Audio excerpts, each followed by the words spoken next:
A very pleasant morning to you. It's a beautiful, I can say it's a beautiful Wednesday morning, which is the 4th of February 2026. So, Wale, the thing is that I told everybody that I'm going to be counting every day until the end of this year. So help me God. So that's no small feat for you to do Okay, every I hope single I day. remember. And if I don't, that's why I have you here. You can always remember me, or anybody I have here Definitely should remember me. I'll Good morning, remind you Wale. of it. Indeed. Well, good morning to you viewers and welcome to the program. Yes. So this is the Idea Morning Digest. My name is Cynthia Basi and yes. Okay, if you like things we do here around science, innovation, technology, entrepreneurship, business, development, research, education, and all of those things that matters to you and I, this is the right place to get better perspective about them. You can send in your thoughts to us, send in your ideas, send in your comments, send in whatever you want to share with us or whatever you want us to know on all our social media platforms at Idea Television, and of course via email at Idea TV Limited. Like I always tell you, we want to hear from you. But before we go on a break, let's see the news stories or the news headlines we have today.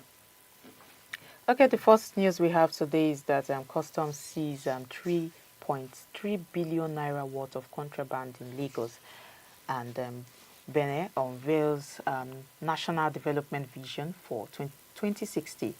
Morocco launches Pan-African Robotic Surgery Training School, and then ICT Institute targets 1 million ALMAJIRIS for digital skills. Okay, let's go on a quick break now, and we'll be back with the stories. You just have to get started. Facebook wasn't the first thing I built. I also built chat systems and games, study tools and music players, and I'm not alone.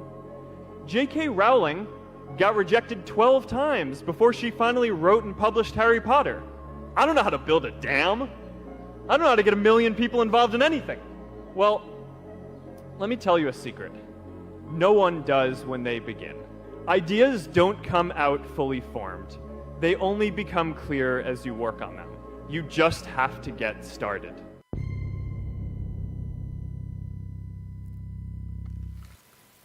Okay, it's good to know that you're still here with us, and if you're just joining, this is the Idea Morning Digest, and let's bring you up to speed with the first story we have here. The Nigerian Customs Service officers in Lagos have seized contraband worth 3.3 billion naira, including a large haul of synthetic cannabis, following a 6-week intelligence-led operation across the city.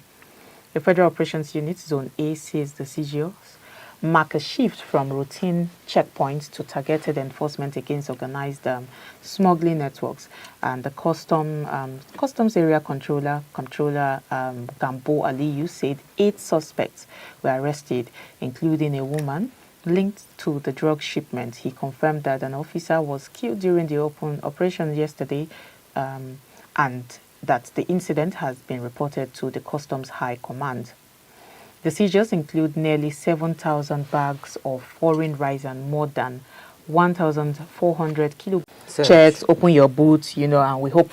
Checks, open your boots, and we hope for the best. And even if you find, if this is allegedly, even if something is found, you can somehow, some people can maneuver their way and then they flee from the scene. But then this operation, I just feel like it suggests something deeper and organized. With organized smuggling networks, they are being mapped, they are being tracked. Like I said before, I like the methods that The agency. customs have used in this particular raid. They have, according to them, the way I'm seeing it, they have used and they have applied an intelligence major here. They have applied an intelligence. According to them, it's an intelligence-led operation, and I think it's interesting to see. And this matters because smuggling in Lagos isn't small-scale hustle for a very long time, for decades now. It is structured, it is financed, and most times I can even say allegedly that it is often protected, because when you seize nearly 7,000 bags of rice in one sweep, you are not dealing with street traders anymore. You are dealing with an organized crime here. You are disrupting supply chains. You are disrupting that organized crime that feeds markets, warehouses, price distortions and all of those things. So I feel like it's an organized crime here. And there's also one sobering human cost I noticed here, because one of the officers lost his life, which is sad. My condolences to his family. And that tells you smuggling is no longer just a minor issue the way we see it. It's no longer about just carrying things, illegal products or things and, passing borders. It's not just an economic crime. It's now a violent crime. It's now is becoming very violent. It's becoming very high risk at this point in time. And should I even say it is increasing that overlaps with, how should I put it, with organized crime and, drug trafficking. We are beginning to see all of those things here. And then, because what was nabbed here was synthetic cannabis, if I'm not mistaken, especially all of those things, they are not for casual use. We know they are there for, they are not cheap. They are not, they are not potent. How should I even put it? These are things that are recognized, and the family must be compensated accordingly. That must not be ignored. But let's focus back on the issue here, which is the smuggling of contrabands into the country. There's the issue of the perishable goods that are coming into the country, and also the pandemic of drugs, the influx of drugs into Nigeria. It was 2 years ago that we saw somewhere in Lagos where a building that was housing tons of illicit hard drugs in the country, and we're seeing the effects on young Nigerians, even the older generation, that many young Nigerians are now addicts to drugs. They're failing the system. The system has failed them woefully. The corruption is getting higher. People are paying more to be able to access these drugs. And when there's much time on their hands, they get engaged in this kind of crimes in the country. So it is very important that we need to look at. It's not just about us seizing it in the country. How safe are our borders? When this passed through, of course, people say Nigeria doesn't have an effective border system controlling the flow of traffic into the country. But when we look at this, it slipped through the prying eyes of these security agencies and has been able to infiltrate into the system, into the communities, into societies. And this is when we then begin to look at effort on how to seize it. How about we start from when it was, the process of being imported or, trafficked into the country. We need to start from that process before we begin to look at into different communities and areas. And I also think that we need to look at community policing and looking at how can we encourage ordinary citizens to become informants, because this is a counterintelligence operation. How can we ensure that we recruit ordinary people, collaboration between different agencies to ensure that we nip this in the bud and we do not degenerate into a society where people can be addicts, where people can be influenced by the substance that they take, and they continue to commit crime in the country. A lot of crimes that we see in the country, it's not only as a result of, lack of access to work or insecurity or job, but mostly it's due to, we can argue that it's due to the substance that these people are taking. It's influencing their behavior, and how they're being responsible citizens in the society are affected by this. So we need to look at all of these areas and see how can we ensure that there's a collaborative effort amongst different agencies to ensure that we access information as and when necessary, because when we get adequate intelligence, we can know how are we getting that, how is this being imported into have our focus. Moving on to the next news, we move into a neighboring country, Benin, which has launched a new long-term national development plan setting out its priorities through to 2060. President Patrice Talon yesterday unveiled the framework titled Benin 2060 Alafia, a world of splendors, describing it as a shared national direction for development over the next 2 generations. The vision adopted by Parliament in July last year is built around 4 core pillars: peace, shared prosperity, good governance, and international cultural influence. It aims to align public policy over the short, medium, and long term, drawing lessons from past reforms, while building consensus around sustained growth, higher investment, and structural economic transformation. The launch comes as Benin records strong economic momentum. The World Bank says the country grew by 7.5% in 2024, with growth forecast at 7% in 2026, the highest in West African Economic Monetary Union, driven by reforms to economic governance and domestic revenue mobilization. I think this is a huge progress for Yes, Benin. For us as Africans, especially as West African neighbors, it's important that there is stability and growth and economic prosperity. We are part of the same West African economic bloc, which is the ECOWAS, and it's Benin is also very important to Nigeria because it's a neighboring country, and we see how Nigeria had to swing into actions when there was the attempted coup.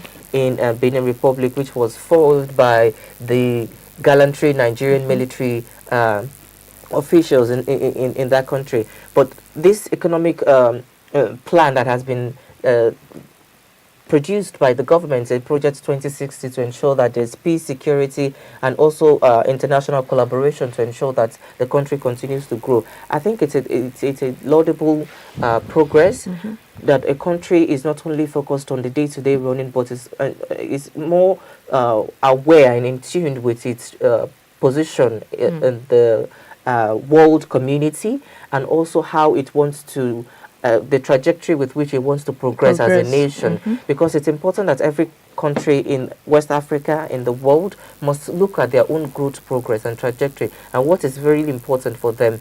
Peace and security is important, because what we witnessed last year for the attempted coup, it could destabilize the country, send it multiple years backwards, and erode all of the economic progress that has been able to achieve. But we see that this this work that is being done will ensure that there's prosperity, there's peace, there's economic progress in the country. So I think other West African countries should look at this, and how can we integrate our economic progress together. Exactly. We talked about a common currency in West Africa. That hasn't been achieved. We've talked about a lot of Africa Free Trade Agreement that was signed, that how can we ensure the smooth access of humans and goods across Africa.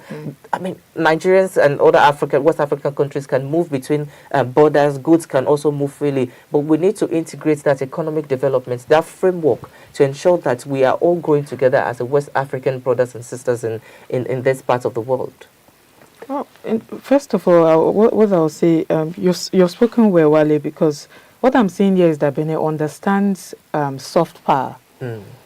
Because for long we've been, it almost seems like we've been dragging Africa, export your culture, export your identity, export your heritage, export your language, export tourism, all of these things. And I think this is what Benin is doing here. First of all, this law was passed, this policy was passed into law before it was exported to the public, before the public was informed about it. And that shows us a government that is ready to work. They didn't call press conferences. They didn't, call for, meetings and one public hearing or the other before this was passed into law. It was passed into law before, public unveiling. So I think that is what I find interesting here. Another thing I find very compelling here is the time frame, which we are seeing 2 generations here, and that we are not. That's not like campaign language. We are seeing statecraft here instead. Let me put it that way. We are seeing statecraft here. It's more like it's forcing policymakers to think beyond election cycles, think beyond all these I don't want to use the word unnecessary. I'm looking for the safest word Perhaps to use. Use it for this. I mean, unnecessary issues that do not concern the nation at that point in time. They're asking themselves some very uncomfortable questions here, which is, what kind of country are we deliberately, building, and what must we stop doing to go further, to get there, to get it right? And they have thought, what do we have? Because I always tell people that if you want growth and development, you have to think deeper, think inwardly, assess the nation, look at what you have, look at the potentials you have lying there. And then I have come to understand, because people will say, oh, it's a small country, what do they have? But then I have come to understand that our culture can be a tool for economic development. This is something we can export to people. What is Morocco doing with tourism? I mean, Morocco has generated so much. That was why FIFA was taken to Morocco last year. And even with FIFA, CAF generated so much, a lot of money from CAF, and that is because of Morocco's tourism strongholds. So I feel like this is what Benin is doing here. And Benin too, they have had some for the past, since last year, 2025, I've been following their growth, and I've seen they have had incredible growth here, and I think that figures add to their credibility here when they talk of things like this. So I think Benin is doing a whole lot here. Indeed, I agree with you, Cynthia. But another aspect that I think we need to not overlook is the issue of sustainability and continuity for Africa. Exactly. Because when we look at other countries that have, let's even take Nigeria for instance, have Vision 2060. Where is it today? There was what was announced during the Obasanjo era, what was announced during the Jonathan era. Where exactly are we here today? You talked about looking beyond the election cycles in Africa. We do not do that. That is why many people are even questioning the essence of democratic governance in West African countries. If you have governments that are more focused on winning elections and gaining access to power in the country, they're not focused on sustainability, on long-term development and growth for the country. So how can we begin to look at examples of countries that have worked? Look at China. You can disagree with the government system that is been leading the country, but it is working. It has ensured that development has continued to reach all and sundry in the country. Over 800 million of people have been lifted out of poverty in China, and it has risen to become the second most powerful country in the world, the second biggest economy in the world biggest economy according to purchasing power parity. Over United States, it generates more electricity than the United States. It has a manufacturing power that towers beyond any country in the world. And they're able to do that because they've been able to sit with themselves, just like you said. What do we have? What resources can we be able to put together? Do we have the human power, the manpower? They do have that, and be able to utilize it well. What do African countries have? We have the natural resources. We have the human power. We have the land. There are many countries. Switzerland is one of the greatest exporters of agricultural products in the world. How are they able to do that with the small arable land that they have? Technology, innovation, science and education. They've been able to use the small tools that they have. We look at Singapore, a very small country, even the size of Lagos. I can Tony, as the Minister of Finance in Nigeria, we saw how we got a lot of debt reliefs from the IMF, how we were able to surge ahead and we became Africa's largest economy. We've gone back to like the second or the third place now in the continent. We can say, oh, we have the manpower, we have the manufacturing, we have the economic and the markets, but do we have what it takes?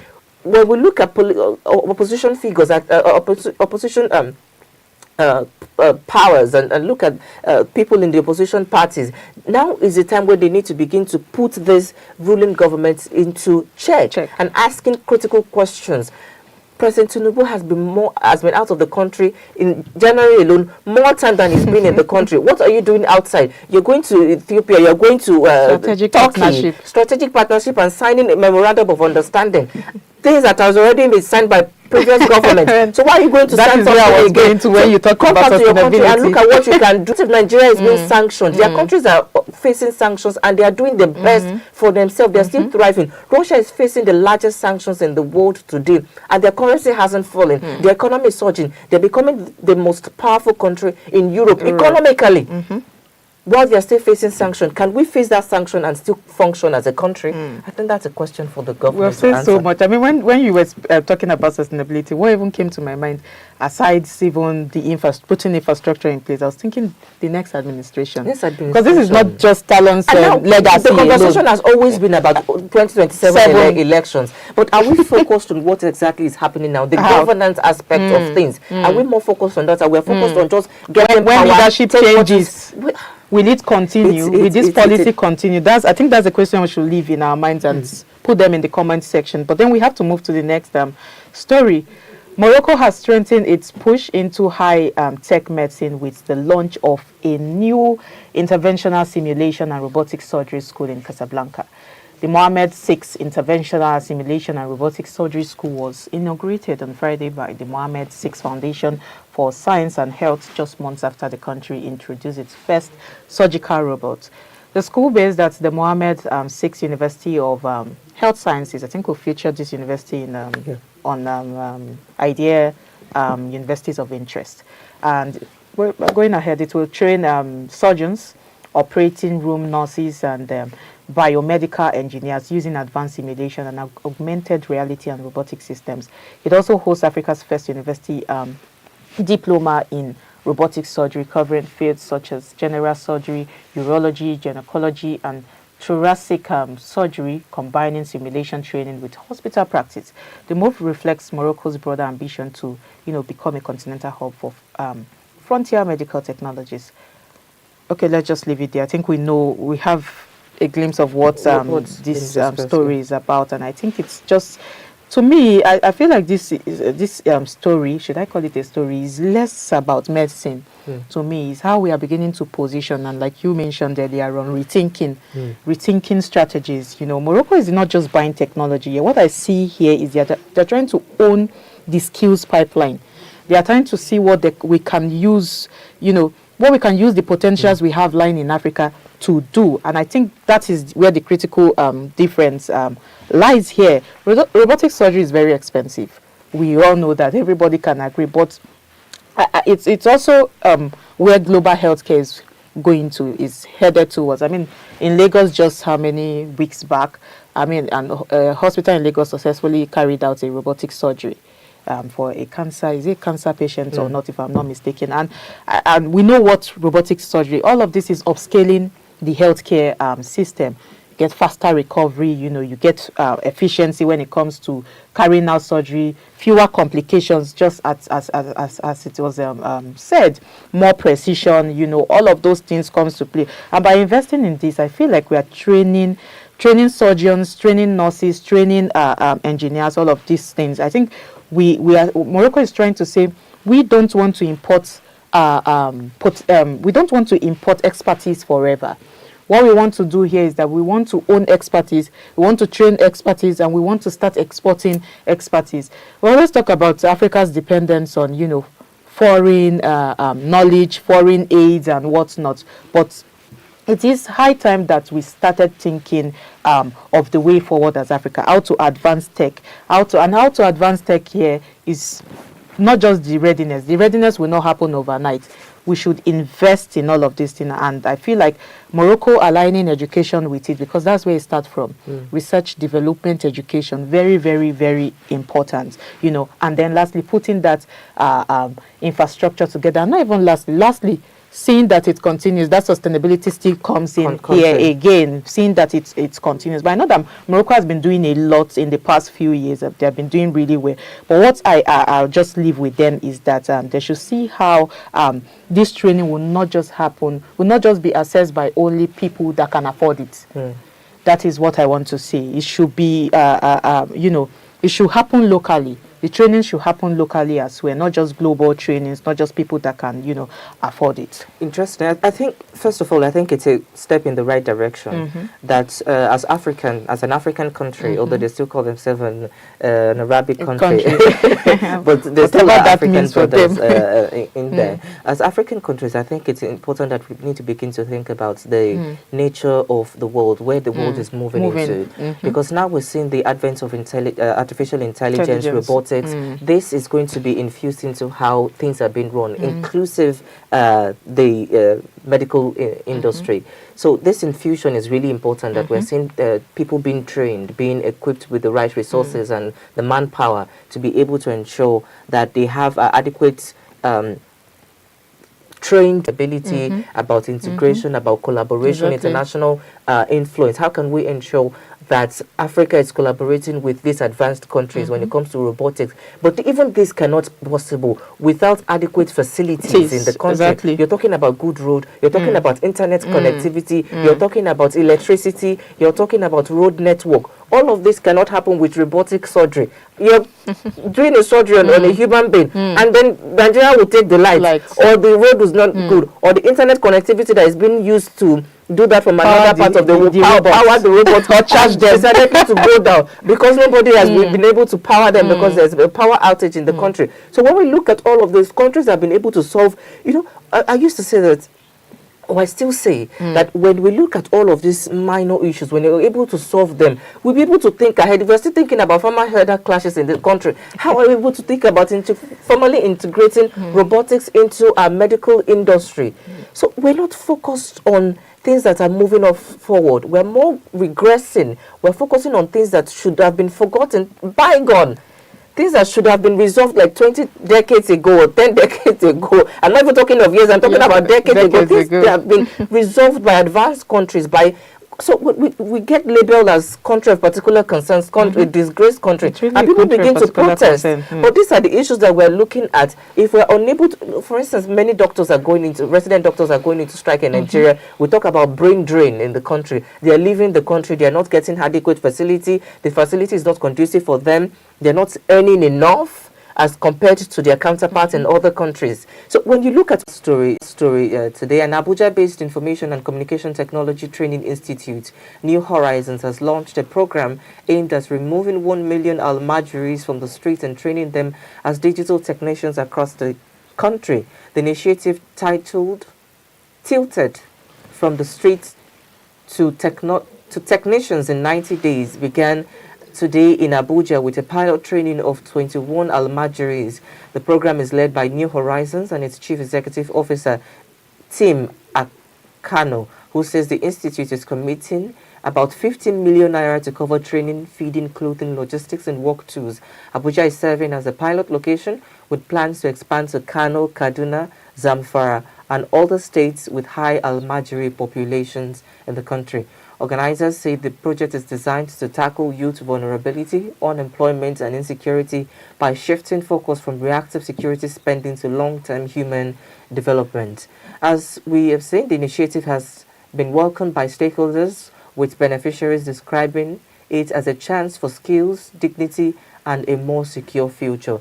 This is a welcome development as well, but I think there's so little that's independent agencies like this or non-governmental organizations can do. We need to begin to look at how can we equip people with the right knowledge to begin to demand for the right treatment from their own government. Because if you have a government that prioritizes going to Hajj compared to education, if you have a government that prioritizes sponsoring marriages, mass marriages for people, and leaving the ALMAJIRIS on the street. So what Jonathan wanted to do in his era, to move them away from the street, put them into schools, but they kicked against it. Now we're having another organization. In the next 10 years, are we going to be discussing this?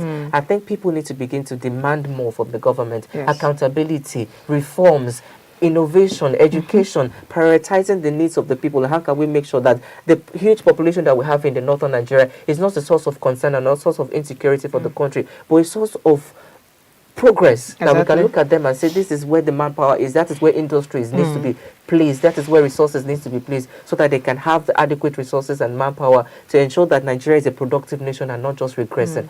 Quickly, what's your take on that? I mean, looking at this story deeply, it sounds idealistic what this foundation wants to do, but when you sit with it, you begin to think, because this ALMAJIRI issue is not just about poverty. We have to understand that it's about a system that has failed us. We have to understand that it is about neglect. We have to understand that it is about decades of, looking away. So I feel what this foundation is attempting to do is very, very bold, very ambitious, very nice. But it is still uncomfortable somehow, because it's more like we are shifting the I like responsibility away we're from shifting the the government. responsibility away from the government. First, okay, let me bring it from the positive light, from where they are coming from. They are shifting that responsibility of, they're shifting the conversation rather from charity. If people want to look at it from the lighter side, they'll say they're shifting the conversation from charity to building capacity, exactly, to empowerment, but training 1 million young people isn't just social work, it's about workforce and planning. I know that we'll come out and say 90 days is short, but I know 90 days we can still use it to train. I mean, whoever is willing to learn, whoever is serious, we can still use 90 days to get hardware supporters. We can still use 90 days to get people that can install 1 or 2, things. We can still use it to train some technicians. So, but I'm talking about that shifting the responsibility of the government. And even, I'm even looking at, let's not begin to, this is my uncomfortable I used to say my unpopular opinion, but then this is a very uncomfortable opinion here I want to lay here, because it's more, we are scaling this kind of ambitious plan. We require a lot. It will require a lot of discipline. I know many people will applaud them now, but it will require a lot of discipline, and this is where government needs to come in partnership, with them, because we've seen many similar projects fail quietly because nobody is there to carry it along. Nobody is there to take it from the pilot stage to where it is supposed to be. Nobody is there to ensure continuity. So all of these things are brought problems. At the end of the day, it will just become another photo op. And then I'm even feared that it will not deepen cynicism. That is another thing. I'm even scared that at the end of the day, it will not be another, maybe from a greedy point of view, because we stand to gain something. But I don't want to talk much about this. I just want to look at the brighter side of this. Let's try to sustain these efforts. These are things the government should come in terms with, and try to support foundations like this that have rethink what the government have not thought of for a while. I think it's a good thing altogether. Let's see where it goes. Thank you very much. And that's where we have it on the headline reviews this morning. Another look at the top stories that we discussed. Customs sees 3.3 billion naira worth of contraband in Lagos. Benin unveils national development vision for 2060. Morocco launches Pan-African Robotic Surgery Training School. ICT Institute targets 1 million Almajiris for digital skills. We'll go on a quick break. When we return, we'll go on to the discussion segments where we will be looking at the deployments of American troops in Nigerian soil. Hi, welcome to Idea TV, the first innovation television. At Idea TV, we bring you cutting-edge stories, insights, and shows that redefine innovation across Africa and beyond. Get ready to upgrade your mind. Idea TV is your go-to destination for the latest trending news, cutting-edge tech, and innovative ideas that shape our future. From technology and innovations, business, health, education and agriculture, climate solutions, science and research. Stay ahead of the curve with us at Idea Television.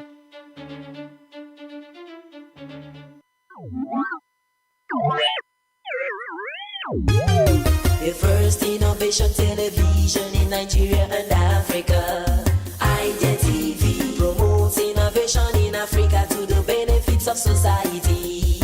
Idea TV promotes STEM education in Nigeria and Africa. Idea TV brings science and innovation to society. Idea TV.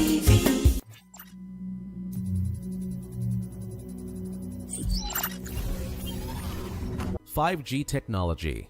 5G technology promises to be a game changer by delivering ultra-fast internet speeds, low latency, and the ability to connect millions of devices seamlessly. It's going to fuel the future of smart cities, autonomous vehicles, and IoT devices, allowing them to communicate in real time. However, 5G rollout isn't without hurdles. High costs of infrastructure and regulatory issues in some regions have slowed down implementation. By 2026, the 5G market is expected to be valued at $667.90 billion, with the US, China, and South Korea leading the change.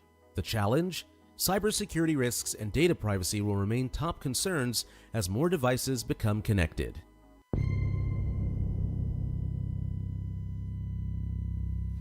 Welcome back. You're still on Idea Morning Digest on Idea Television. Now we move to the discussion segment where we are following the breaking news of United States deploying its troops to Nigeria.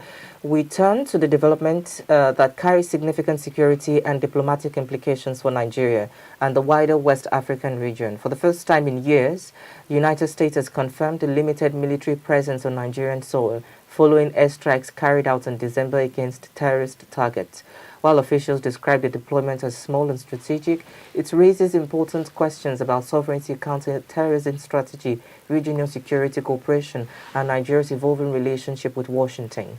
This is not just a military story, it's a geopolitical one, with implications for how Nigeria confronts terrorism, manages foreign partnerships, and navigates international and internal pressure. Let's unpack what this development means, why it's happening now, and what Nigeria should be paying attention to going forward. This news broke yesterday by Reuters news agency that the United States has deployed a small number of U.S. armed forces to Nigeria. And first of all, I think this is a concerning development for the country, and the government has to take responsibility for this.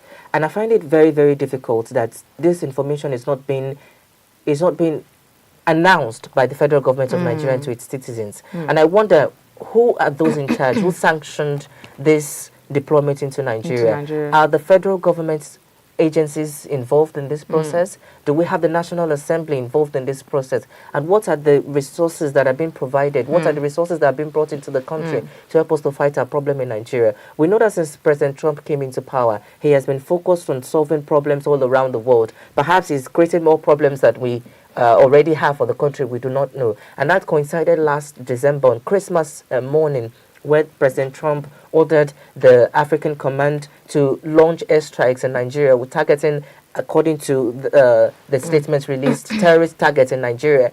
But what ensued after was that we had no casualty from that airstrikes in Nigeria, and there were even unexploded ordnance that was left behind by that. So what are the strategic assessment that is being done to ensure that all of those, to understand the effectiveness of that airstrikes in Nigeria, of that military action that was taken by Washington? And what is the level of collaboration between Nigeria and Washington?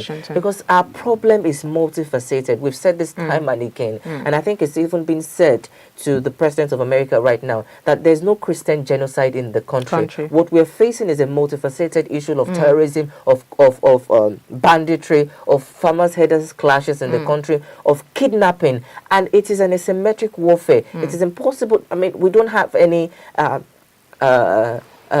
terrorist group like Boko Haram that used to occupy large Nigerian territories where you can deploy the forces there to fight them heads on. If they've infiltrated into our communities, that you can't just go into those communities and fire at those people. Civilian casualties is something that we are very averse to having been occurred in Nigeria. So we need to be very, very observant and need to clarify their position in the country. Are they here to support our troops? Are they here to carry out operations by themselves? And what are the resources that is being facilitated to come into the country?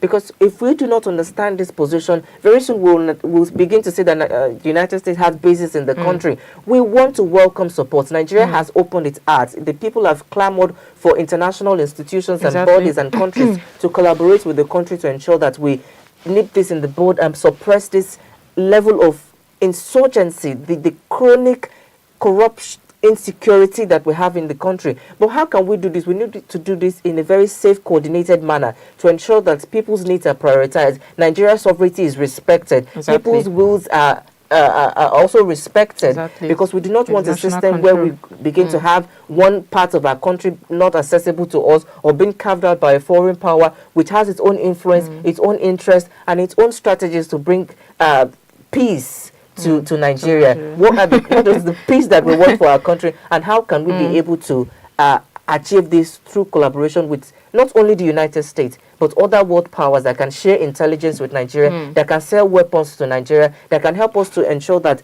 the facilitation of terrorist financing across the international body, how can we ensure that we arrest that and bring them to justice? So we cannot just say we're deploying them to Nigeria without having a holistic conversation, even announcing that in Nigeria to Nigerians. This news should not be coming from Reuters news agency. It should be coming from the Federal Republic of Nigeria. The government, the spokespersons should not be there to just only defend the government, but should be able to there to serve the people, not the person in power. So they should be able to come out, give us all the adequate information. We're not asking you to divulge all the security interventions that needs to be taken. We know those are redacted information, but let us know where they are deployed, what they are doing, how they want to do it. We're not asking for the strategies. We're not asking to know how many instruments have brought into the country. The federal government can know that. But how many troops are in Nigeria? We need to know. Are we giving them a base?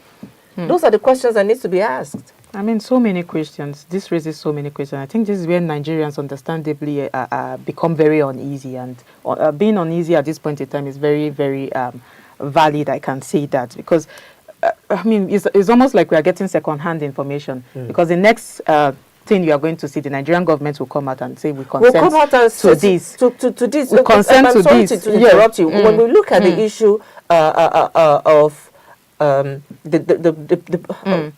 just skipped my mind right now. Something keeps. Just go ahead. Okay. Go ahead.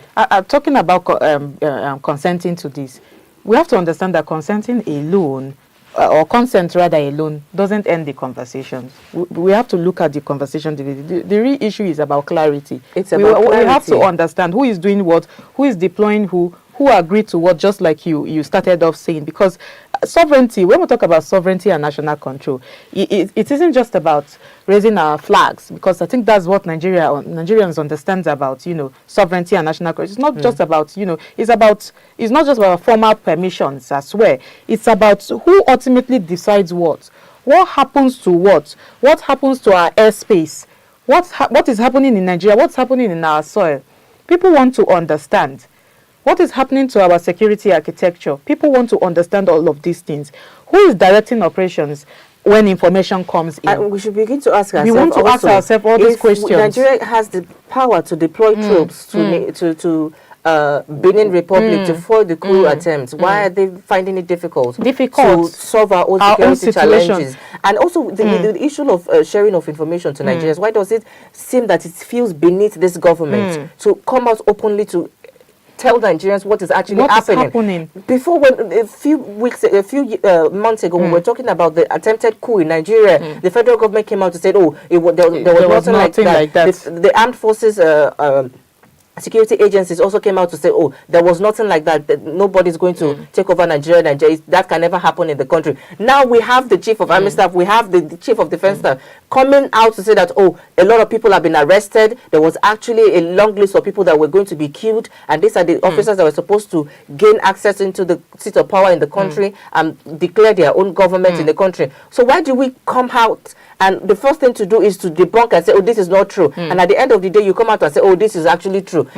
There seems to be inconsistencies here. I mean, Nigeria has, going back, first of all, when this happened, the last time this similar thing happened, I was like, I stood in defense of Nigeria. I was like, okay, not informing the citizens of what is going on could be that they want to protect. We're not asking for citizens at one point in time. But at this point in time, we need to understand, because if we do not have clarity or understanding of where we are going to, what we are doing, because Nigeria has had this long history of very complicated, let me put it, complicated history of external security assistance. We've seen situations where foreign involvement quietly, expands over time, not because anyone planned it, but because dependencies, if I should put it that way, crept in. So once your counter-terrorism framework is leans heavily on external aids, on foreign directions, foreign control, then it becomes a problem. It becomes a problem, all because what are we going to say? They have more intelligence, tech, or they have more, we witnessed this same thing, Cynthia. We witnessed it during Jonathan era, when we began to bring mercenaries into the country, when the Boko Haram militants proscribed as terrorists at the time began to gain territories in Nigeria and declaring their own Islamic state, we began to see how Jonathan government brought in some mercenaries into the country, and Nigerians were not informed. It led to a row in the country where people began to criticize them. Are we not up to the par? Don't we have capable hands on to target these people? So we need to look at our own system. What is going wrong? And even with the issue of armament, we've been able to secure. Donald Trump has been one of the most favorable presidents to Nigeria. Obama really dealt with Nigeria. We didn't get all the necessary resources that we needed to fight terrorism in Nigeria.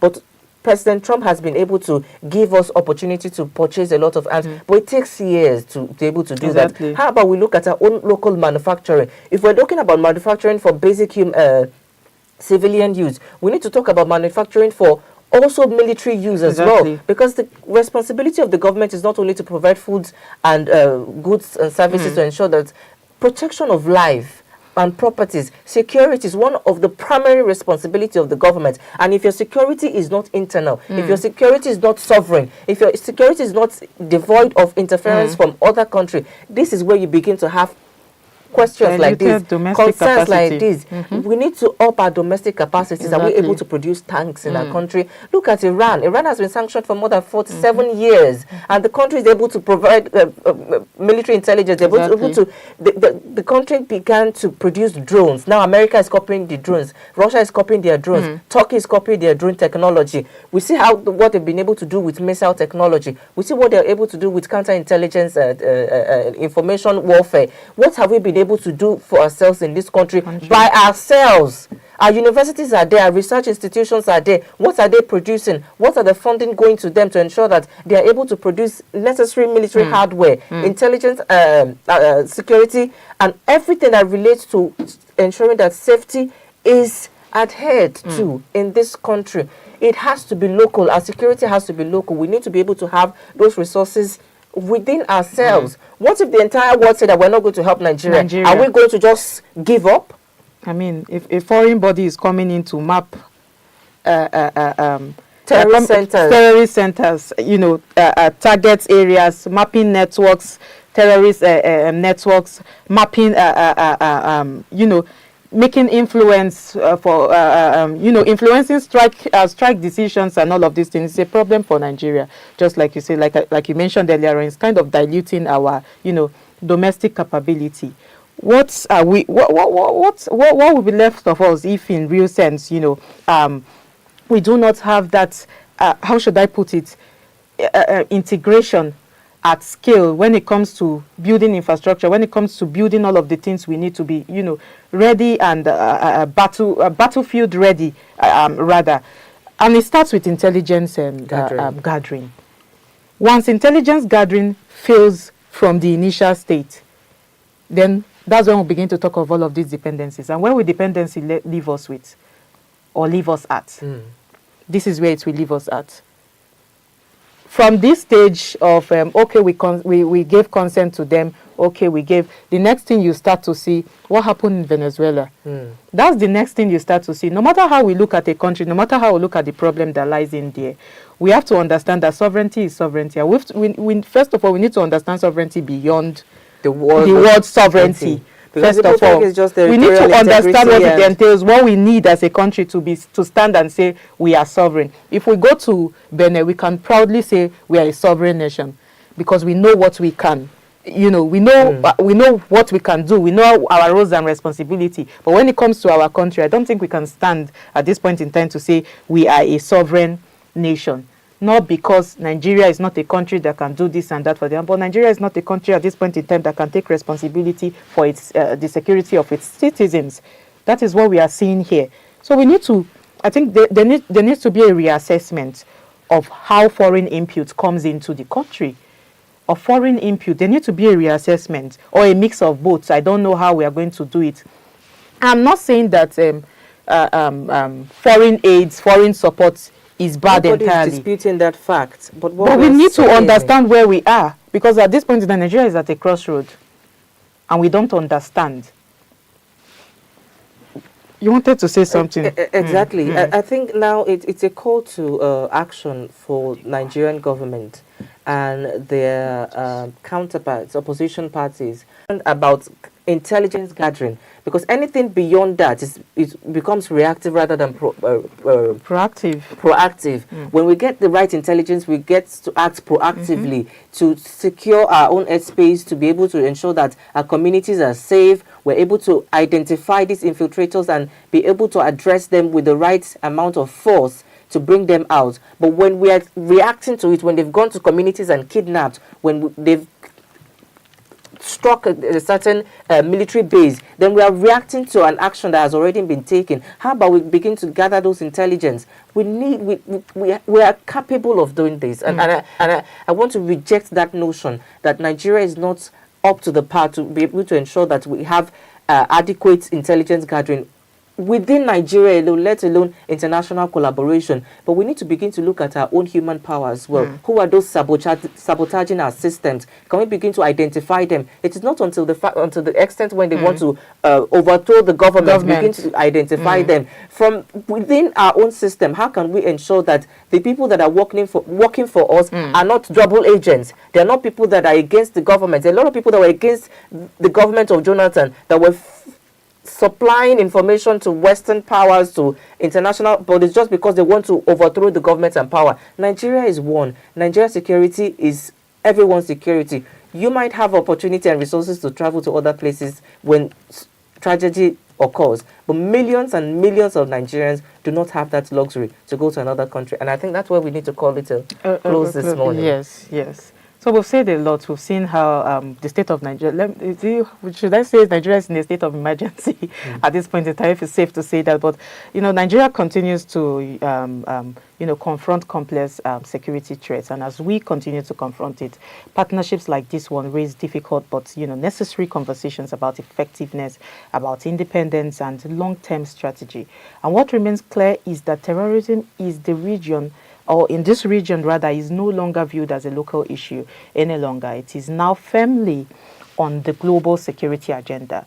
So we'll continue to track how this, collaboration unfolds and what it delivers on the ground and how it reshapes Nigeria's security landscape. And this is where we leave conversations and we say, if you want to join the conversation, or you should be a part of this conversation because it concerns all of us, follow us across all our social media platforms, share your thoughts, and watch the recap of today's Idea Morning Digest. Share your thoughts to us at all our social media platforms at Idea Television and, of course, via email at Idea TV Limited. My name is Cynthia Basi, and, of course, I've been with Adewale Olashuko. It's been an interesting conversation so far. Thank you. Join us tomorrow, same time, same station. Thank you.